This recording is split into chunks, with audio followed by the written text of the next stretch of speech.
নেহেরু যুব কেন্দ্রের উদ্যোগে পথ নিরাপত্তা সপ্তাহকে কেন্দ্র করে 7 দিন বিভিন্ন সচেতনতামূলক প্রচার শুরু হয়েছে জলপাইগুড়িতে। উল্লেখ্য, গোটা রাজ্যের পাশাপাশি জলপাইগুড়ি জেলাতেও 11 থেকে 17 জানুয়ারি এক সপ্তাহব্যাপী এই কর্মসূচি চলছে। তারই অংশ হিসেবে জলপাইগুড়ি সদর ট্রাফিকের সহযোগিতায় পথ নিরাপত্তা বিষয়ে ছাত্রছাত্রীদের সচেতন করা হচ্ছে।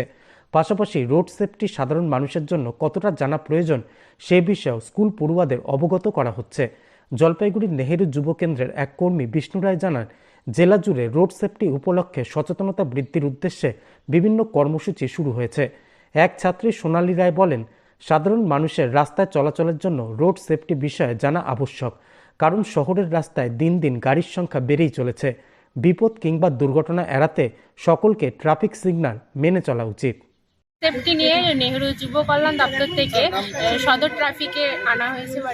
আমাদের যেহেতু রোড সেফটি নিয়ে কতটা আমরা অবগত সেই দিকটা আমাদের জানানো, বা সে রোড রাস্তায় চলতে গেলে কীভাবে আমাদের চলা উচিত, বা সিগন্যাল দেখলে কি করা উচিত, বা কোথায় যেরকম গ্রিন সিগন্যাল দেখলে কি করা উচিত, ইয়েলো, রেড, এরকম ধরনের একটা ট্রেনিং দেওয়া হচ্ছে আমাদের। তো সেই ট্রেনিংটাই নেওয়া। আজকে এখানে এসে কতটা উপকৃত হলে তুমি? আজকে এখানে এসে অনেকটাই উপকৃত হলাম, আর অনেক বিষয়ে জানলাম যেটা আমাদের জানা ছিল না আগে। সেটা অনেক কিছুই আমাদের ডিএসপি স্যার বললেন। সাধারণ মানুষের উদ্দেশ্যে কি বলবে? সাধারণ মানুষে এই ট্রেনিংটাতে খুব ভালো কিছুই, আর হচ্ছে যেহেতু সাধারণ মানুষ চলার পথে কি করা উচিত আর চলার পথে কীরকম করে চলতে লাগবে আমাদের, সেই বিষয়ে খুবই ভালো ট্রেনিং। নেহেরু যুব কেন্দ্র অফিসের স্টাফ, আমাদের মাননীয় প্রধানমন্ত্রী সারা ভারতবর্ষে জুড়ে মাই ভারত যে একটা রেজিস্ট্রেশন চলছে, সেটা হচ্ছে 15 থেকে 29 বছর বয়সে। সেই মাই ভারত রেজিস্ট্রেশনের মধ্যে দিয়ে আমরা বিভিন্ন রকম আমাদের প্রোগ্রাম দিচ্ছে।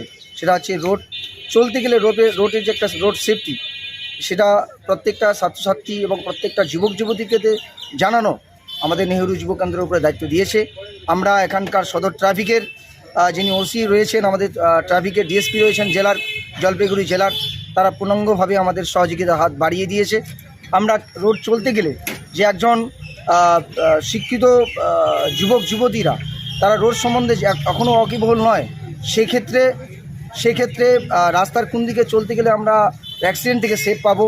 এবং ট্রাফিকের ক্ষেত্রে কি হয়, যেমন ইয়েলো, রেড এবং গ্রিন সিগন্যাল, আমরা কেউ কিন্তু ওয়াকিবহল এই মুহূর্তে অনেকেরই হয়তো জানে না যে ট্রাফিক যখন আমরা পাস করব তখন আমরা রেড সিগন্যাল যখন পড়বে তখন আমরা দাঁড়িয়ে থাকবো কিনা, এবং ইয়েলো যখন সিগন্যাল পড়বে তখন আমরা প্রস্তুত নিব কিনা, এবং গ্রিন সিগন্যাল যখন আমাদের পড়বে তখন আমরা যাব কিনা।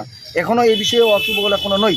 সেটাকে ওয়াকিবহল করার জন্য আমাদের নেহেরু যুবকেন্দ্র জলপাইগুড়ি আমরা রোড সেফটির প্রসঙ্গে আমাদের সহযোগিতার হাত আমরা চেয়েছি আমাদের জলপাইগুড়ি সদরের ট্রাফিক ওসির কাছে এবং ট্রাফিক ডিএসপির কাছে।